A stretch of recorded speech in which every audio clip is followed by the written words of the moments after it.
Hi guys, it's Sophie. So today I wanted to bring you my Christmas book haul. I've been super lucky this year and have a ton of really exciting books to show you all, from family and friends, just everyone who knows me knows I love books, so really excited to get into it for you. So the first book I have to show you is Never Let Me Go by Kazuo Ishiguro. I don't know all that much about this book. Everyone who's read it and enjoyed it has told me that I should go in as blind as I possibly can, but I believe it's about the lives of several school children or university students who end up in sort of a dark and twisted sort of mystery. I really like The Secret History that I read earlier this month and really enjoyed A Little Life, which I read earlier on this year, and I feel like it might be on the same sort of themes, so excited to get into this one. And then the next one I have is a sort of booktube favourite at the minute, and it's The Dumb House by Burnside. I've been really interested to read this one for a while actually, since sort of seeing it I just thought it sounded mega interesting. It's about a sort of professor who decides that the souls of children are within their voices. So he starts to build this house in which the children aren't allowed to speak, they aren't allowed to communicate with anyone, the outside world or one another, and sees what happens to them mentally. So it's a very dark book, again, a lot of these are quite dark books, but it should be really interesting, and it's so cool to see how it's sort of resurfaced up, and just to get into it, I think this is going to be great fun. So I've been lucky enough to get some classics from Rose Publishing, which is just an absolutely beautiful publishing house. Those of you who've watched my channel for a little while might know that I've been trying to get into classics using the ATP range that came out recently, and just really have a look at what kind of thing I'm enjoying and what sort of countries the authors are from, what sort of writing styles and what period of history I'm interested in. So I was able to sort of have a slightly more informed choice of the classics than I might have done in 2014. So I've got some here that I was lucky enough to get and I'm really excited to get into. So the first one is Notes from Underground by Fyodor Dostoyevsky. They're all sort of really cool, just round circular sort of shapes in the middle, they're all awesome, and really nice little flaps. So I believe this is quite a sort of existential novel about a man who's completely withdrawn from society and is just sort of tucking himself away and trying to figure out the nature of his own existence in isolation from anyone else, which just sounds really interesting to me. It's also quite a short one, so I think it's a good one to start with, and I have really enjoyed the other Russian authors I've read in the ATP Classics and that I've read throughout 2015, so I think this will be a good one to get into soon. So the next one I have is To the Lighthouse by Virginia Woolf. It's another one that is stunning to look at. I read The Waves by Virginia Woolf in December and really enjoyed it, loved the writing style and was just really excited to get into more of it, so really pleased with this one. It's a novel about a family and about sort of growing up and really the relationships between individuals, which seems to be, from what I can tell, a theme within her work. The Waves is quite an odd book, and I'll speak a bit more about it in my wrap-up, but it'll be interesting to read her writing in a different sort of story to see whether or not she plays with things the same way she did in The Waves. So really excited to get into this one, and yeah, I think this is probably the prettiest book I own. And then the next one I have is The Great Gatsby by F. Scott Fitzgerald. Again, it's really nice, it's got little dancing creatures in the centre of that eye there. I have read The Great Gatsby and absolutely love it. It's one of my favourite sort of modern classics that I've read so far, but I just really wanted to have a different edition of it. I've got my edition which I still want to keep because I quite like how beaten up it is and how many notes and things are in there, but I wanted to have a nice sort of shelf-worthy one, and just thought this is lovely. They all go together very well, and I'm probably going to have a little section of my bookshelves for. And then the last Road Publishing one I have is Walden by Henry David Thoreau. So there's a slight sort of theme running through these. If you know about Walden, if you don't, I'll quickly explain. It's another one about a man who withdraws from society and on a sort of quest to become self-sufficient. He buries himself in a cabin in the woods. Been interested in this one for a very long time, and a couple of my friends from university, this is their favourite book, and sort of hearing them speak about it really interested me, but I just didn't feel I was quite ready for it yet. I'm super excited to get into this one. I want to read this one next, but I'm trying to make myself read the ones I've bought before Christmas before I get through all of these.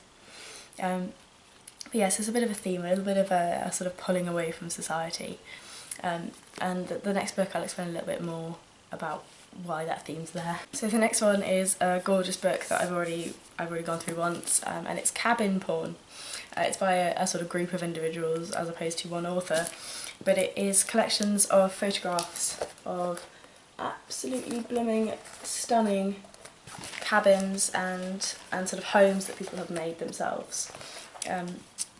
The cover itself, if I take off the sort of leaflety thing, I don't know what its name is, the one on the front's gorgeous.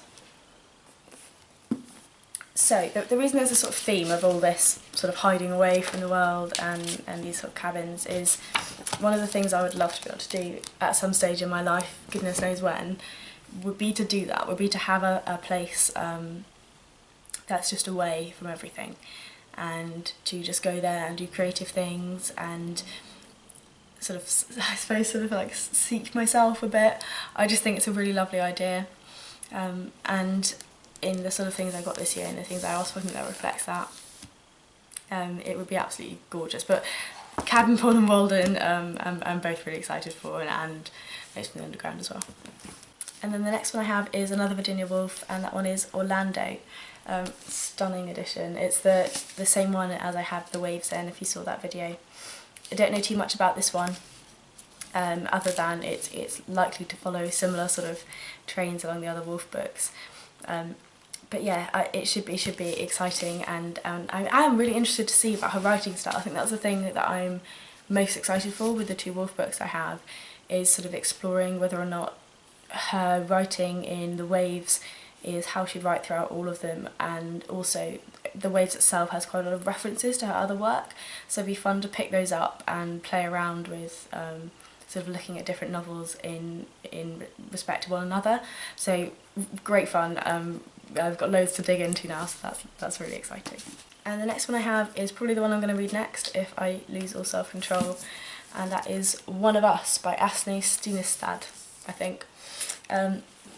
I've been waiting for this book for a while, though I didn't know who was going to write it and who was going to put it out, but I knew it was going to happen eventually. It's Anders Breivik's sort of story about the massacre in Norway and about the children who were killed in his terrorist attack. It's by a Norwegian author, which was really important to me when I was sort of imagining this book, to see it from the perspective of someone in the country and see how it affected them directly. So yeah, you probably know the background of the story through the news and things, but I think it'd be so interesting to get into this one. You know that I like my true crime, and I thought this case unfolded in such a dramatic way in the media. I just want to see the background to it and a little bit more information about all the people involved. And the next one I have, I can't remember where on earth I heard about it. It looks ugly, but I think I'm going to love it. I kind of like books like that, books that look like textbooks or like criticisms, and they're just weird. Yeah, there's something about it I like. So this one is Wittgenstein's Mistress by David Markson. It's about a woman who believes that she is the only living human left on the world, and about her exploring her way through this sort of universe that seems so empty. I don't think we are supposed to know whether or not she is alone or not from the beginning of the novel, and I haven't read too much into it because I like going into these sort of odd, imaginative, sort of odd drafts of work quite blind. I like exploring it and being weirded out and trying to piece it all together, so I'm really excited for this one. I like the quote on the front as well. In the beginning I left messages in the street. I think it's really nice. So yeah, hopefully I enjoy this one. And then the next one I have is a short poetry pamphlet, and that is War of Foxes by Richard Siken. Yeah, it was on the Goodreads best reads for poetry, and I really enjoy finding little poetry books, and I think it's quite difficult to find nice little insights, so I'm trusting the community here. I haven't read any of them yet, but I'm very excited to start them. And the next book is a beautiful little edition. It's The Strange Library by Haruki Murakami.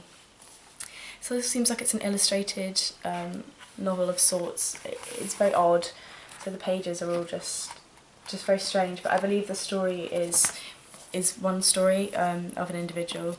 It's got loads of little things to play with, like this front thing you could actually put library cards in if you wanted to, and then they have little like file copy, like little hand stamps inside of it, so really exciting. I'm really glad I haven't managed to just tear through this one yet, because that was the temptation. I think I'll save it for a really horrible, rainy, nasty day, and I'll pick it up and it will brighten me up a bit.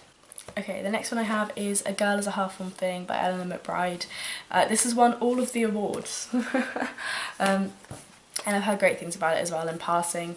I believe it's about a young woman who's coming to terms with her brother's brain tumour and her sort of piecing her life together after his illness. But it's also about women and about sort of the pressures put on women as well. I think it should be great fun. Everyone who's sort of reviewing this and speaking about this is just speaking so highly about it that I just really wanted to get my hands on it and get into it. Yeah, mega excited to get into that one. And the next one I have is a weird one. I don't really know what it's about, but it sounded intriguing. And it's Revenge of the Mooncake Vixen. And I believe it's sort of one story told in 41 short stories about these two sisters who have the ability to change into different animals and sort of shift between sort of wild and contained. I think it sounds really interesting. I've never read anything by Marilyn before. I have not really heard too much about this one, but that sort of premise alone, short stories, and the sort of animal transformation element just really drew me in. We're getting there now. Got two left. So the first one is Girl at War by Sara Novic. This is one about, I believe, the Croatian Civil War, and about one girl who grows up during the Civil War and then goes on to live in Manhattan. It's about her life between those two places and how she gets from this place of conflict to her sort of modern day life. Again, this is, everyone's just raving about it. It's done really well with loads of different awards and charts and things, and it's been one of the ones I keep looking at throughout 2015 and hadn't picked up, so I was really pleased to have Christmas as an excuse to go, yeah, do you know what, let's have a go. So hopefully I enjoyed this one when I do get around to it, but not sure quite when I will. And then the last one I have is the second heaviest book in all of the world. It's The Familiar Volume 2 by Markson Danielewski. It's so heavy. If you've never held this book, I would recommend just going and finding it and just hold it, and you'll lose all your fingers.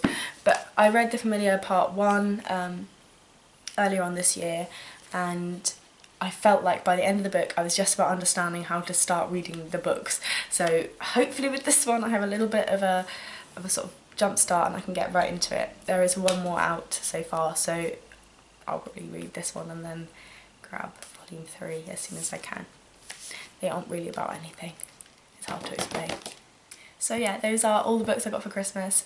As I say, I'm so thankful for everyone who got me something, and I'm so excited to get into all of them really. I just keep looking at them on my shelf and going, but yeah, so I will see you soon in my next video. I'm going to be doing a wrap up of the year, but I will wait until the 31st because I'm not going to discount those books in between. I don't like it when people do that. And I'll do my favourites and my least favourites as well for you. So I'll see you soon in those videos, and have a lovely rest of your winter break. Bye bye.